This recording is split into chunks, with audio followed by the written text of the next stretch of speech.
कुंभ और प्रयाग, इन दोनों शब्दों का बहुत ही गहरा अर्थ है सनातन में। एक ओर तो आपको पुराणों में कितने ही प्रसंग, कितनी कथाएं मिल जाएंगी प्रयाग के महात्म के बारे में। वहीं पर ही वेदों में भी उल्लेख आता है कुंभ का, जो कुंभ के शब्द को एक अलग ही स्तर पर लेकर के जाता है। और जब हम बात करते हैं अमृत कुंभ की, तब ये कुछ और ही रूप ले लेता है। आज के इस वीडियो में हम इन्हीं सब बातों पर चर्चा करेंगे, कई सारे अर्थ और उनके रहस्य को समझेंगे। और साथ ही साथ यदि आप जो आगामी प्रयाग का कुंभ मेला होने जा रहा है, यदि किसी कारणवश आप उसमें भाग नहीं ले पा रहे हैं, तब तो आपको ये वीडियो अवश्य ही देखना चाहिए।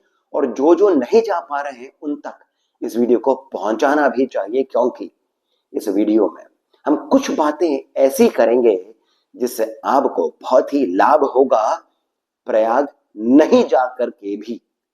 साथ ही साथ इस वीडियो के अंत तक यदि आप बने रहेंगे, तब आपको एक चौंकाने वाला रहस्य भी पता लगेगा जो जुड़ा है कुंभ मेले के साथ ही। तो आइए आरंभ करते हैं इस अद्भुत पवित्र गाथा को। कुंभ के बारे में विद्वानों ने कहा है कि इसका किसी राशि विशेष के साथ में कोई संबंध नहीं है। यदि हम कुंभ को जोड़ करके देखते हैं, जो कुंभ मेला होता है उससे मेदिनी कोश करके, मेदिनी कोश का अर्थ हो गया है संस्कृत डिक्शनरी, तो मेदिनी कोश में कुंभ का जो अर्थ आता है उसमें राशि भी आती है, उसमें राक्षस नाम करके कोई कुंभ नाम का राक्षस हुआ था ऐसा भी आता है। साथ ही साथ इसमें कलश भी आता है। और यहां पर ही विद्वानों ने कहा है कि कलश का अर्थ ही सबसे अधिक यहाँ पर मान्य हो जाता है जब हम बात करते हैं कुंभ मेले की, जो प्रयाग, हरिद्वार, नासिक और उज्जैन में होता है। कलश को लेकर के हमारे शास्त्रों में, जो ग्रंथों में जो अवधारणा है, जो कलश को समझा गया है, वो बहुत ही उच्च स्तर का है। आपने देखा भी होगा कि कितने प्राचीन मंदिरों में कलश का चिन्ह खंभों पर बनाया जाता था। यहां तक कि जो राम जन्मभूमि का जो पूरा विवाद इत्यादि हुआ था, उसमें जो खुदाई हुई थी, उसमें कलश के चिन्ह भी प्राप्त हुए थे जो आर्कियोलॉजिस्ट थे उनको। ऐसे ही कई सारे चिन्ह अभी जो विवादास्पद जितने भी मस्जिदें रही हैं उनमें भी मिल रहे हैं कलश के चिन्ह, जो कि सीधा तौर पर सनातन संस्कृति के साथ में जुड़ा हुआ एक चिन्ह है।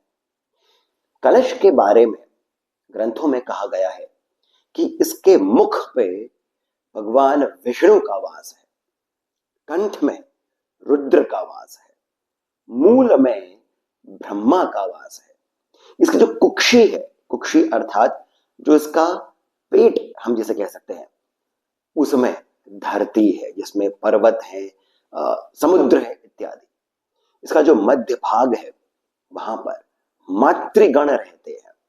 इसके जो अंग हैं उसमें सभी वेद हैं। इस प्रकार से कलश की धारणा हमारे यहां पर रखी गई है। यही कुंभ है। अब यहां पर आप देखेंगे कि जब इस प्रकार से आप ये जो मंत्र है इसका आप उच्चारण करके कलश की स्थापना करते हैं, तब वो केवल एक कलश, साधारण कलश, या फिर हम आजकल की भाषा में इसे लोटा कहते हैं, वो नहीं हो जाता है, उससे बहुत अधिक हो जाता है। इसी प्रकार से शुक्ल यजुर्वेद में किस प्रकार से बात करी गई है ये भी आइए देखते हैं। इसमें कुंभ और कुंभी का उल्लेख आता है। कुंभ, यदि हम इसको संक्षिप्त रूप में समझें, तो कुंभ पुरुष है, कुंभी स्त्री है। यहां पर वूम्ब कहा गया है स्त्री को, कुंभी को, और जो पुरुष है उसको भी कुंभ कहा गया है। यहां पर बात हो रही है प्रजनन की, यहां पर बात हो रही है रिप्रोडक्शन की, परंतु यहां पर भी धर्म संगत बात हो रही है कि आप पवित्र अन्न को ग्रहण करके, देवताओं को, पितरों को आप सम्मान दे करके, जब आप धर्म के अनुसार इस प्रकार से अपना योग करते हैं, तब आप गर्भ की स्थापना करते हैं। तो यहां पर जो कुंभ है, अब ये कलश नाम है, परंतु इसका जो अर्थ है, इसका जो भाव है, वो और भी अधिक गहरा हो जाता है। अथर्ववेद में तो संपूर्ण ब्रह्मांड को ही कलश रूपी कहा है, जो कि इस काल में समाहित है। और फिर ये कहा गया है कि ये काल ही नाना प्रकार के रूप लेकर के हमारे सामने आता है। अब इस जो श्लोक है, ये जो मंत्र है, इसका अर्थ और इसका जो कॉन्टेक्स्ट है वो किसी और रूप में है, परंतु यहां पर ब्रह्मांड को भी कुंभ की संज्ञा दी गई है, या फिर कुंभ के साथ में इसको जोड़ करके उस रूप में देखा गया है। तो यहां पर हम जो वेद है उसके भी प्रमाण से ये समझ सकते हैं कि कुंभ जो है ये राशि विशेष को लेकर के नहीं है। जैसा आप अभी अखबारों में और न्यूज चैनल्स पर भी जब आप सुनते हैं तब कहा जाता है कि ये कुछ खगोलीय जब गतिविधियां होती है उसके कारण ही कुंभ का मेला मनाया जाता है, परंतु कहीं पर भी इस प्रकार का प्रमाण नहीं मिलता है। तो यहाँ पर विद्वान ये कहते हैं कि यदि ऐसा होता तो केवल हरिद्वार का ही कुंभ कुंभ कहलाता, क्योंकि तभी बृहस्पति जो है वो कुंभ राशि में होते हैं। नहीं तो जो प्रयाग का कुंभ है उसमें बृहस्पति मेष या फिर वृष राशि में होते हैं और सूर्य जो है वो मकर राशि में होते हैं। तो फिर इस प्रकार से प्रयाग का जो मेला होता है, ये जो समागम जो होता है, ये जो सभी साधु संत इत्यादि आते हैं, इस पूरे प्रकरण को कुंभ नहीं कहा जा सकता था। परंतु जब हम कुंभ को कलश का रूप दे देते हैं, जब हम कुंभ को कलश मान लेते हैं, तभी यहां पर ब्रह्मांड की अवधारणा हो जाती है, पुरुष की अवधारणा हो जाती है। तभी यहां पर हम विष्णु, रुद्र, ब्रह्मा, मातृगण, पृथ्वी इत्यादि की कल्पना करते हैं। कहने की बात यह आ जाती है, समझने की बात यह आ जाती है कि कलश में ज्ञान है, कलश में ही अमृत है, और ये जो अमृत है इसी का पान करके हम अपने जीवन को और अधिक सुंदर बनाते हैं, और पारलौकिक हमारी जो यात्रा होती है उसको भी हम और अधिक बल दे देते हैं, ताकि वो और अधिक सुंदर लोकों तक पहुंच सके, हमारे इष्ट के लोक तक पहुंच सके। यहीं पर एक बात अब करनी होगी अमृत कुंभ की भी। तो जो अमृत है ये केवल गंगा जी या फिर यमुना जी की धारा से ली गई कुछ बूंदे नहीं है जो हम अपने शरीर पर डालेंगे, अपने मुख में डालते हैं। विद्वानों ने कहा है कि अमृत जो है ये हमारे कण कण में है, क्षण क्षण में अमृत है। मनुष्य उसे पहचान नहीं पाते हैं, हमें उतनी क्षमता नहीं है कि हम अमृत का पान कर सकें स्वयं के माध्यम से। यहीं पर एक बात आती है कि यदि आप अमृत को अपने आसपास देखेंगे तब आप पाएंगे कि ज्ञान अमृत है बुद्धि के लिए। ध्यान से सुनेगा, ज्ञान अमृत है बुद्धि के लिए। उसी प्रकार से दान अमृत है धन के लिए। कितनी गहरी बात बोली है। दान अमृत है धन के लिए। उसी प्रकार से पवित्रता अमृत है शरीर के लिए, और अपने वासनाओं पर शोधन, वासनाओं पर नियंत्रण अमृत है लोक व्यवहार के लिए। और इस प्रकार से जब हम इन सभी बातों में अमृत को ढूंढते हैं तब सत्य मानिए आपका जीवन तभी सफल हो पाता है।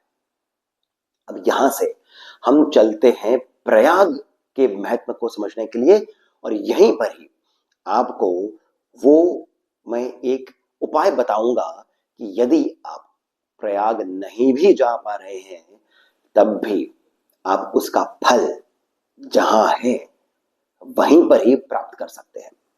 और हम उसके आगे चलेंगे, जैसे मैंने पहले भी कहा है, एक अत्यंत रोचक रहस्य, चौंकाने वाले रहस्य को समझने के लिए। अब यहां पर मैं आपको महात्मा प्रयाग का बताने के लिए पद्म पुराण से कथा उद्धृत करता हूं। पद्म पुराण में कथा आती है जिसे मैं संक्षिप्त रूप में आपके सामने रख रहा हूं। एक वैश्या थी मोहिनी के नाम से। वो नर्मदा स्थित माहिष्मती राज्य में रहती थी। बहुत ही सुंदर थी, परंतु उतनी ही लोभी भी थी, लालची थी। धन लेकर के नाना प्रकार के दुष्कर्म करे थे उसने, बहुत सारा धन अर्जित कर लिया था। जब वो किंतु वृद्ध हो गई, बूढ़ी हो गई, तब लीला के कारण उसे ये भान हुआ कि उसका उसका जो पूरा जीवन है ये तो व्यर्थ ही गया है। क्या मिला इतना लोभ लालच इत्यादि करके। तब उसने अपना शेष जीवन जो था वो दान पुण्य इत्यादि के कर्मों में लगा दिया। कितने सारे देवी के मंदिर बनवा दिए, कुएं खुदवा दिए, रास्ते बनवा दिए इत्यादि। कुछ बचा हुआ धन था तो उसने ब्राह्मणों को दान करने का सोचा, परंतु ब्राह्मणों ने उसका दान नहीं लिया। तब उसने वो जो बचा हुआ धन था वो भी राहगीरों को बांट दिया। इस प्रकार से उसने धन से भी अपने आप को छुटकारा प्राप्त करवा लिया। परंतु एक दिन वो अत्यंत बीमार पड़ गई। उसकी एक सेविका थी, नाम सुनेगा, जरद गवा। जर जर यहां पर बुढ़ापा है। जरद गवा नाम की उसकी एक सेविका थी। सेविका उसे अपने घर लेकर गई, सेवा इत्यादि करी। जब ये मोहिनी स्वस्थ हो गई तब उसे भान हुआ कि वो तो अपनी सेविका के ही घर में है। उसे अच्छा नहीं लगा, लज्जा आई। चुपके से वो सेविका के घर से निकल करके वन की ओर चल दी। वो जा रही थी तब वहां पर चोर आ गए। अब चोरों ने देखा कि एक सुंदर सी स्त्री है तो उन्हें लगा कि इसके पास धन इत्यादि भी होगा, परंतु धन तो कुछ मिला नहीं, तो उसे पीट पाट करके चोर चले गए। वो एकदम मरणासन पर से आ गई, मरने की स्थिति हो गई, कराह रही थी।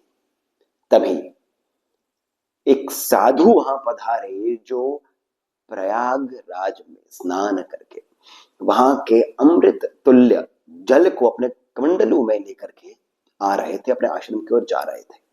उन्होंने देखा कि एक स्त्री इस प्रकार से गिरी पड़ी है। उन्होंने उसे कमंडलू से वो जल थोड़ा सा पिलाया। अब मरने से पहले ऐसा कहा जाता है कि आपके मन में जो भी भाव आता है अगला जन्म आपका कुछ वैसा ही बनता है। मोहिनी ने प्रयाग तीर्थ का ये पवित्र जल ग्रहण तो कर लिया, परंतु उसी क्षण उसकी मृत्यु भी हो गई। मरने से पहले उसके मन में यह भाव आया था कि मैंने जो अपने जीवन के अंतिम कुछ वर्षों में दान पुण्य किया, यदि मैं महारानी होती, किसी राज्य की रानी होती, तब मैं कितना और दान इत्यादि कर सकती थी। इस भाव के साथ में वो मर गई थी। अब प्रभु की लीला है। द्रविड़ देश में एक राजा थे, राजा वीर वर्मा। उनकी एक धर्म पत्नी थी जिनका नाम था हेमांगी। ये हेमांगी वही वैश्या मोहिनी थी। अब ये तो महारानी बन गई, तो ये दान पुण्य इत्यादि क्या करती थी, परंतु इसे अपने पूर्व जन्म की कोई स्मृति नहीं थी। इस हेमांगी, महारानी हेमांगी की एक सखी थी कला।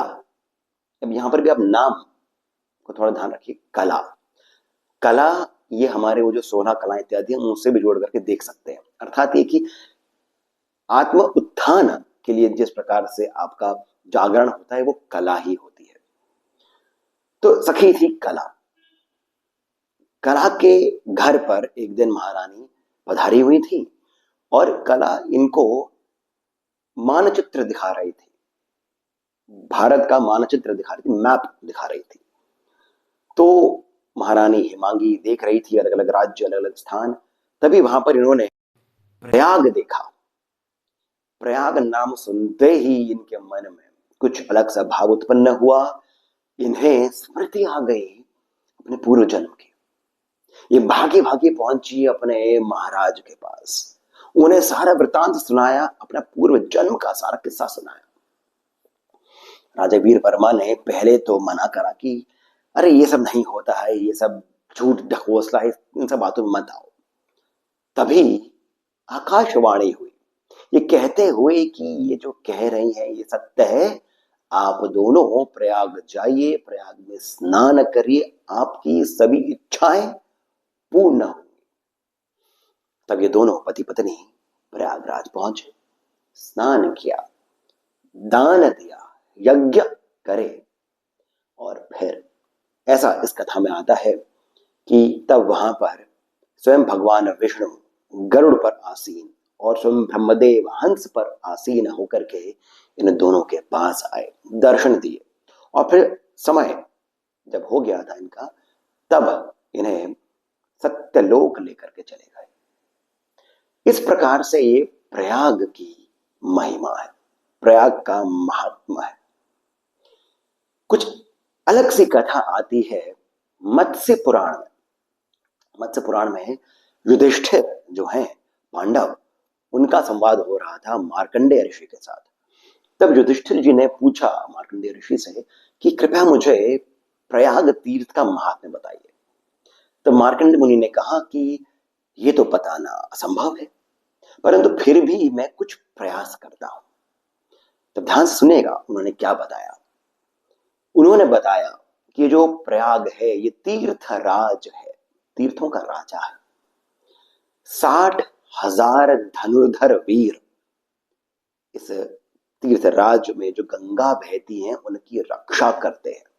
60,000 धनुर्धर वीर 7 घोड़ों के रथ पर आसीन स्वयं सूर्य नारायण यमुना की रक्षा करते हैं। यमुना इनकी पुत्री है, यमुना की रक्षा करते हैं। इंद्र जो है ये प्रयाग तीर्थ की रक्षा करते हैं। श्री हरि विष्णु स्वयं प्रयाग मंडल की रक्षा करते हैं, और स्वयं महादेव त्रिशूल धारण करते हुए इस क्षेत्र के वट वृक्ष की रक्षा करते हैं। इस प्रकार से ये तीर्थ राज है, तीर्थ राज का ये महात्मा है। इस प्रकार से जब आप देखते हैं प्रयाग को, तब आप ये समझ भी सकते हैं कि क्यों ऐसा कहा गया है कि प्रयाग तीर्थराज है, और जो 7 पुरियां हैं, जगन्नाथपुरी, द्वारकापुरी इत्यादि, ये सभी तीर्थराज की रानियां हैं। इस प्रकार से प्रयाग की महिमा बताई गई है। यहां पर यह भी कहा गया है कि ब्रह्मदेव ने सर्वप्रथम प्रयाग को प्रकट किया था और फिर यहां पर यज्ञ किया था। प्रयाग का अर्थ क्या है? प्रकृष्ट याग इति प्रयाग। प्रकृष्ट याग इति प्रयाग, अर्थात प्रकृष्ट का अर्थ हो गया श्रेष्ठ, याग का अर्थ है यज्ञ। जहां पर श्रेष्ठ यज्ञ होता है वही प्रयाग है। प्रयाग जो है वहां पर बताया गया है कि 5 या फिर 3 कुंड है। यहाँ पर 3 अलग अलग क्षेत्र हो जाते हैं। एक गंगा की उस पार है, एक यमुना के उस पार है, और बीच में एक स्थान है। ये अग्नि कुंड के समान है, ये यज्ञ वेदी है स्वयं प्रयाग। तो प्रयाग में जाकर के, ऐसा पुराणों में आता है, शास्त्रों में आता है कि यदि आप प्रयाग में जाकर के यज्ञ करते हैं, हवन करते हैं, तो उसका फल आपको कितने ही अश्वमेध यज्ञों के समान प्राप्त होता है। यही नहीं, यहां पर दान करिए, इसकी भी एक विधि बताई गई है। कलश में वो स्वर्ण, रजत, ताम्र इत्यादि कोई सा भी कलश हो, उसमें घृत का दान करें, उसमें घी भर करके आप ब्राह्मणों को दें, दान करें। उस पर आप अच्छा कपड़ा लपेट सकते हैं, साथ में आप वस्त्र इत्यादि दान कर सकते हैं। परंतु जब आप घृत का दान करते हैं, अत्यंत लाभकारी होता है, ऐसा पुराण और हमारे ग्रंथ बताते हैं। अब यहां पर आप एक और श्लोक देखिए, और ये वही है जो मैं आपको पहले बता रहा था। ये जो मंत्र है, ऐसा कहा जाता है, ये नारद पुराण का है कि आप जहां पर भी हो, देश में हो, विदेश में हो, यदि आप जब सूर्य मकर राशि में हो और बृहस्पति मेष या फिर वृष राशि में हो, अर्थात ये कि ये जो मकर संक्रांति है, तब आप प्रयाग का यदि नाम स्मरण भी कर लेते हैं, और स्नान इत्यादि करते हुए यदि आप वहां से जल प्राप्त कर सकें, कोई और गया हो वहां से आप जल मंगवा लीजिए, या फिर आप गंगा जल जो है उसी को अपने नित्य प्रतिदिन के लिए जो आप जल का उपयोग करते हैं उसमें डाल करके इस मंत्र को पढ़ते हुए यदि आप स्नान करें तब आपको अत्यंत पुण्य का लाभ होता है, सभी मनोरथ पूर्ण होते हैं। इस प्रकार से ये जो मंत्र है ये आपके लिए दिया गया है। प्रयाग का स्मरण आप करिए। ये जो पूरा काल है इसमें 3 तिथियां बहुत आवश्यक है। एक मकर संक्रांति, एक मौनी अमावस्या और एक बसंत पंचमी। इसमें और भी समय आते हैं, जैसे पौष पूर्णिमा हो गई है, माघ पूर्णिमा हो गई है और शिवरात्रि हो गई है। परंतु फिर भी ये जो मौनी अमावस्या है ये बहुत बहुत बहुत ही महत्वपूर्ण हो जाती है मकर संक्रांति के साथ में। तो ये जो मकर संक्रांति है इस दिन और बाकी भी जो दिन मैंने आपको बताए हैं, आप इस प्रकार से इस मंत्र का उच्चारण करके आप स्नान करिए। बाकी आपकी अपनी आस्था है, अपना विश्वास है, भाव सही। प्रभु भी चलते हैं, प्रभु भी हमारे सभी बातें मानते हैं और हमारे भी पूरा जीवन जो है वो भाव से ही चलता है। तो यहां पर आपकी आस्था का बल आपके लिए काम करेगा। मेरा ऐसा विश्वास है कि आपके सभी मनोरथ, सभी आशाएं पूर्ण होंगी। अब यहां पर हम उस भाग की ओर चलते हैं जहां पर मैंने आपको कहा था कि एक रहस्य मैं आपको बताऊंगा जो जुड़ा है प्रयाग और कुंभ के साथ में। राशि के साथ में जो था वो तो मैंने आपको बता दिया कि कुंभ राशि से जुड़ा हुआ कोई भी सत्य इसमें नहीं आता है, कोई भी इसमें ऐसा फैक्ट नहीं है जो कि सत्य हो। परंतु जो एक प्रचलित कथा है जो आप अखबारों में पढ़ सकते हैं, जो कई सारे विद्वान टीवी इत्यादि पर आ रहे हैं वो भी जो बोलते हैं, वो कथा पहले आपको बता देता हूं। कथा कुछ ऐसी है कि समुद्र मंथन हुआ और सभी रत्न बाहर आए, भगवान धन्वंतरी भी आए एक कलश में, एक कुंभ में अमृत को लेकर के। तब असुर उस कलश को लेने के लिए टूट पड़े। इंद्रदेव जो है उन्होंने अपने पुत्र जयंत को कहा कि आप इस अमृत कलश को लेकर के यहां से जाओ। जयंत जो है ये भागे उस क्षेत्र से और साथ ही साथ में उस अमृत कलश के रक्षा के लिए चंद्र, सूर्य, बृहस्पति और शनि, ये चारों जो हैं इनको भी नियुक्त किया गया। परंतु शुक्राचार्य ने देख लिया और असुरों को उसी ओर भेजा। अब 12 दिनों तक असुरों में और देवताओं में युद्ध हुआ। 4 जगहों पर अमृत की बूंद गिरी। ये 4 जगह हैं नासिक, उज्जैन, हरिद्वार और प्रयाग। और वो जाकर के यहाँ पर जो पवित्र नदियां हैं जैसे गोदावरी, क्षिप्रा, गंगा, यमुना इत्यादि इनके साथ में मिल गई और इसी कारण यहाँ का जो जल है वो बहुत ही पवित्र है।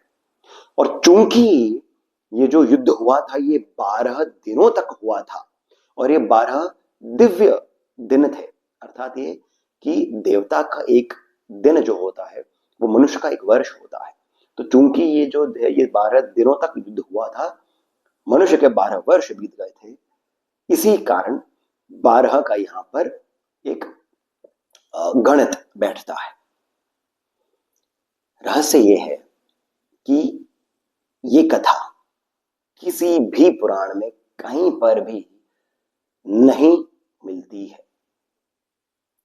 किसी पुराण में इस कथा का कोई उल्लेख ही नहीं है। जहां पर भी समुद्र मंथन का उल्लेख है वहां पर यह आता है कि भगवान धन्वंतरी आए और फिर असुर उस अमृत कलश को लेकर के भागे, देवता गए, मोहिनी अवतार लेकर के भगवान विष्णु आए इत्यादि जो हमें पता है। तो ये कथा जो है जिसे जोड़ने की प्रयास किया गया है कुंभ का 12 वर्षों का जो अंतराल होता है उसके साथ में, ये कहीं से भी तर्क सम्मत या फिर शास्त्रोक्त भी नहीं है। बल्कि एक और रहस्य ये है कि कुंभ के होने का 12 वर्षों के साथ में कोई ऐसा जोड़ नहीं है। बल्कि ऐसा भी हुआ है कई बार कि 11 वर्षों बाद ही कुंभ हो गया है। कई बार एक के बाद एक अगले ही वर्ष भी कुंभ हुआ है। परंतु इन सब के बारे में मैं आपको जानकारी दूंगा अगले वीडियो में, जो हम कुंभ के ही बारे में करेंगे। तो आशा करता हूं कि आपको ये वीडियो सुंदर लगा होगा, इसमें कही गई बातें सुंदर लगी होंगी, लाभप्रद लगी होंगी, और आप ये जानने के लिए और अधिक उत्सुक हो गए होंगे कि वो क्या रहस्य है, वो क्या तथ्य है कुंभ और प्रयाग मेले का, माघ का जो मेला होता है उसका क्या रहस्य है। मैं आपको इतिहास, साक्ष्य, इन सब के साथ में मिलता हूं अगले वीडियो में। परंतु उससे पहले छोटा सा अनुरोध है कि यदि ये वीडियो पसंद आया हो तो इसे कृपया करके लाइक अवश्य कर लीजिए। सब्सक्राइब इस चैनल को करना नहीं भूलें यदि आप नए हैं तो, क्योंकि आपको अगला वीडियो भी तो देखना होगा। और साथ ही साथ कमेंट सेक्शन में जो पहला कमेंट पिन है वहां से पेटीएम, जीपे इत्यादि के माध्यम से जितना अधिक हो सके आप हमें श्री सहयोग भी प्रदान करें, बहुत अधिक प्रोत्साहन मिलता है। इसके साथ मैं सिद्धार्थ अब आपसे विदा लेता हूं। धन्यवाद।